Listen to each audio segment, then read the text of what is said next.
네, 정말 전 세계가 이상기후 폭염에 시달리고 있습니다. 우리나라도 지난 주말과 휴일 극한 폭염에 온열 질환으로 인한 사망자도 잇따랐죠. 네, 특히 이번 무더위가 다음 주까지 이어질 걸로 보여서 주의가 필요합니다. 성균관의대 강북 삼성병원 가정의학과 강재헌 교수 연결해서 온열 질환의 예방법 또 치료법 알아보겠습니다. 교수님 나와 계시지요? 네, 안녕하세요. 네, 안녕하세요. 온열 질환, 자, 어떤 병입니까? 네, 고온에 장시간 노출될 경우에 몸에서 충분히 열을 발산시킬 수 없는 상황이 되면 예. 체온 조절 기능에 문제가 생겨서 생기는 그런 생리적인 손상 또는 질병을 말하는데요. 그 예. 대표적인 것으로 일사병, 아, 열사병, 열경련 등이 있습니다. 네, 네. 네, 대표적으로 열사병, 일사병 말씀해 주셨는데 이 두 질병이 어떻게 다른 건가요? 네, 일사병과 열사병은 둘 다 고온 환경에 장시간 노출됐을 때 나타나고 예. 또 어지럽고 피로하고 구역구토가 나온다는 점에서 비슷합니다. 근데 네. 근본적인 차이는 일사병의 경우는 땀이 나면서 체온을 밖으로 배출하려는 그런 기능이 유지가 되기 때문에 예, 예. 체온이 높더라도 보통 40도 이하인 경우가 대부분이거든요. 아, 근데 반면에 열사병의 경우는 뭐 노인이나 기저질환이 있는 분들, 이런 분들이 고온 다습한 환경에 오래 노출됐을 때 나타나는데 땀이 안 납니다. 무슨 얘기냐면 예, 예. 뇌에 문제가 생겨서 체온을 조절하는 능력이 상실되기 때문에 네. 체온이 40도 이상 올라간다는 그 위험한 상황이 된다는 차이가 있습니다. 네. 자, 열사병과 일사병의 차이점에 대해서 말씀해 주셨는데요. 이제 증상은 저희가 이제 살펴봤고, 그러면 어떻게 치료를 해야 됩니까? 예, 치료를 해야 되는데 우선 일사병 증상이 나타나게 되면은 예, 예. 서늘한 장소로 옮기는 게 가장 먼저고요. 네. 뭐 찬 젖은 수건을 이용해서 체온을 낮추려는 노력, 그리고 선풍기를 틀어주거나 또는 에어컨이 나오고 있는 시원한 곳으로 옮기는 게 중요합니다. 근데 네. 체온이 낮아지지 않는다던가 의식이 안 좋다던가 하면은 바로 응급실로 이송을 해야 될 예, 거고요. 예. 반면에 열사병은 보통 의식이 없는 경우가 많습니다. 그래서 바로 아, 119를 불러서 예, 예. 응급실로 이송을 바로 해야 되는데요. 그 기다리는 몇 분의 시간이라 할지라도 아이스팩이라든지 이런 체온을 낮출 수 있는 부분으로 최대한 체온을 낮추면서 기다렸다가 빠르게 응급실에서 치료를 받는 게 필요합니다. 그렇군요. 예. 예. 증상들을 좀 알아보면 좋을 것 같은데요. 어떤 증상들 내가 겪어야 내가 지금 온열 질환을 겪는 거구나라고 알 수 있는 겁니까? 예, 우선 어지럽습니다. 심하게 어지럽고 체온이 올라가면서 구역 구토가 생기고요. 또 근육이 경련이 생긴다든가 맥박이 빨라지거나 호흡이 빨라지는 경우도 있습니다. 예, 예. 그리고 심해질 경우, 특히 열사병으로 넘어가게 되면은 의식이 저하되거나 의식이 없는 경우까지 생길 수가 있습니다. 예, 예. 자, 의식이 없다면 바로 119에 신고하는 게 중요하잖아요. 그럼 119 그렇죠. 구급 대원들이 오기 전까지 할 수 있는 조치는 어떤 게 있겠습니까? 예, 우선 체온을 낮추는 게 가장 예, 중요하기 예. 때문에 만약에 몸에 젖은 수건을 대고 네, 네. 그 다음에 선풍기를 쬐어주는 방법으로 체온을 낮추는 것, 예. 또 서해부라든지 또는 겨드랑이 이런 부위에다가 아이스팩을 넣어서 최대한 빠르게 아, 40도 이상으로 올라간 체온을 낮추는 게 중요한데요. 예, 예. 왜냐하면 체온이 40도 이상으로 올라간 시간이 길어지면 나중에 적절히 치료가 되더라도 뇌 아, 손상이 생길 수도 있기 때문입니다. 예. 예.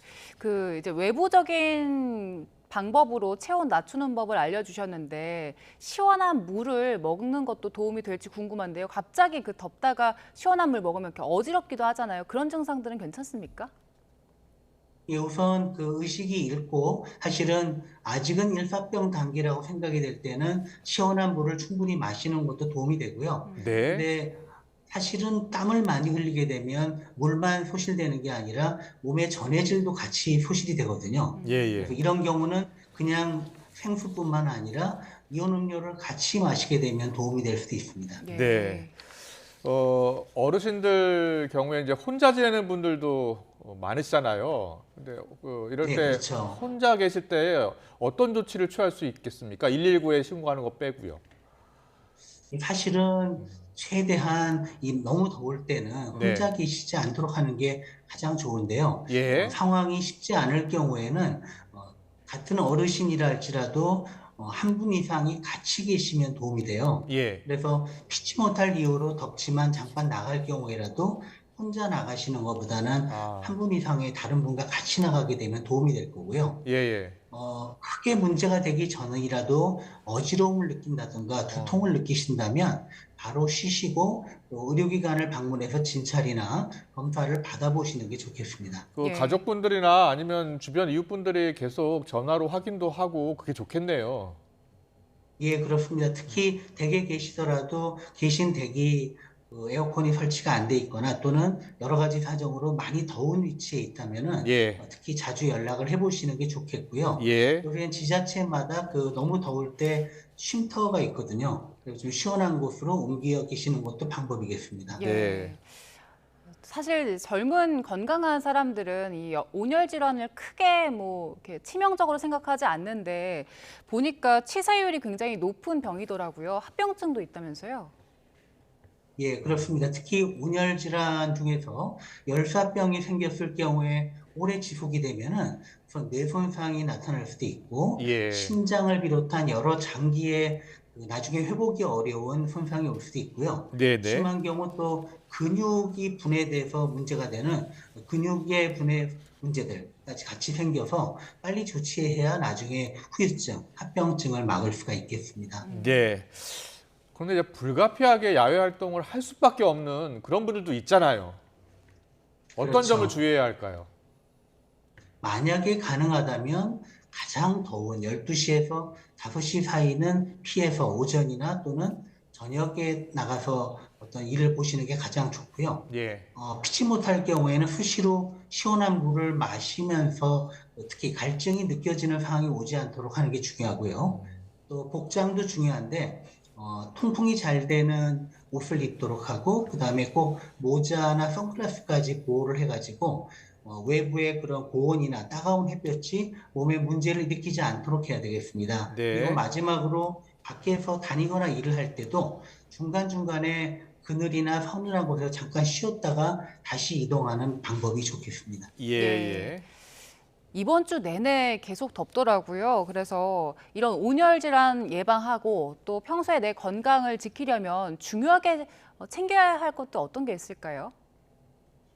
예, 앞서도 말씀드렸습니다만 다시 강조할 것은 피치 못할 때 빼놓고는 12시에서 5시 외출은 좀 피하는 것, 네. 그다음에 물을 수시로 충분히 마시는 게 중요하고요. 예. 특히 고혈압이나 당뇨병, 신장질환 같은 만성질환이 있는 분들, 그리고 또 고령자의 경우는 이 더위에 더 취약하기 때문에 이런 분들은 더욱더 휴식 시간과 또 시원한 곳에서 계시는 시간을 늘리는 그런 노력이 필요하다고 생각합니다. 예. 그 날씨가 더우면 음료를 많이 찾게 되는데요. 그 카페인이 함유된 네. 커피, 탄산 음료는 좀 주의해야 한다면서요? 예, 그렇습니다. 특히 커피라든지 음료수 중에서도 카페인이 들어있는 음료수가 많은데요. 이런 음료수는 카페인 자체가 이뇨작용, 즉 몸의 수분을 콩팥을 통해서 외부로 배출하는 역할을 합니다. 예, 따라서 예. 음료수를 마셨는데도 소실되는 물이 더 많기 때문에 오히려 이 온열 질환을 가속화할 수가 있습니다. 그래서 드실 때는 꼭 시원한 물 그리고 카페인이 들어있지 않은 음료를 드시는 게 좋겠습니다. 네, 네, 예. 알겠습니다. 그리고 요즘 이제 밤에도 덥습니다. 열대야 때문에 에어컨, 선풍기 켜고 주무시는 분들 많은데 에어컨이나 선풍기 같은 냉방기기 틀 때 어떻게 틀어야 건강에 무리가 안 될까요? 예, 보통 그 잠을 푹 자고 또 냉방병이 오지 않으려면 외부와 실내 차이가 한 5도 정도 차이 나도록 하는 게 좋다고 합니다. 그래서 에어컨을 너무 낮게 놓지 마시고 25도나 6도 정도로 해놓으시는 게 예, 좋겠고요. 예. 특히 요즘 에어컨 중에는 타이머 기능이 있거든요. 그래서 네. 3, 4시간 정도 틀어지고 자동으로 새벽에 꺼지도록 하는 그런 방식을 사용하시는 게 좋겠습니다. 네. 무더위도 힘든데요. 최근에 또 코로나19, 독감, 감기까지 다시 유행이라고 하잖아요. 네네. 예, 건강을 지키기 위해서는 어떻게 해야 되겠습니까? 네, 사실 요즘 너무 덥다 보니까 실내에서 지내는 시간이 더 증가해서 예. 이게 오히려 코로나19에 감염이 생기게 되는 그런 요인이 되고요. 예. 또 사실 코로나에 과거 걸렸다든가 예방접종을 맞으신 분의 경우도 어느 정도 시간이 지났기 때문에 코로나19에 대한 면역력이 떨어져 있습니다. 예. 더구나 예전보다 더 문제가 되는 것은 코로나19로 방역 정책을 하면서 독감이나 감기를 몇 년 동안 안 걸렸던 분들이 많아서 이 독감과 감기에 대한 면역력이 떨어져 있어서 걸리면 더 심하게 앓는 경우가 많기 때문에 특히 이 개인 방역 그리고 개인 위생을 더 주의하실 시기라고 생각합니다. 예. 그리고 최근에 고양이가 조류 독감에 걸린 걸로 의심되는 사례들이 조금 나오고 있어서 방역 당국에서 좀 심각하게 보고 있는데 교수님께서는 이 상황 어떻게 보십니까? 예, 사실 조류 독감이 무서운 것은 독감이 변이가 생겨서 사람이 감염이 됐을 때 더 심각한 감염이 될 수 있다는 건데 사실 조류의 경우는 우리가 직접 접할 기회가 많지 않은 그런 동물이죠. 근데 예. 고양이는 다르다는 거죠. 우리가 가축으로도 기르고 애완으로도 또 길거리에 길고양이도 있는데 고양이의 이 독감이 만약에 계속 퍼지게 되면 사람이 심각한 그런 변종 독감에 걸릴 수 있기 때문에 집 고양이는 상관없겠지만 이 길고양이 같은 경우는 접촉을 주의하시는 게 좋겠습니다. 예. 네, 알겠습니다. 가장 중요한 거 여러 말씀해 주셨는데 일단 너무 더울 때는 안 나가는 게 좋다. 12시부터 오후 5시까지는 외출을 자제하는 게 좋을 것 같다는 말씀 해주셨습니다. 잘 들었습니다. 지금까지 강재현 성균관의대 강북삼성병원 가정의학과 교수와 함께했습니다. 잘 들었습니다. 감사합니다.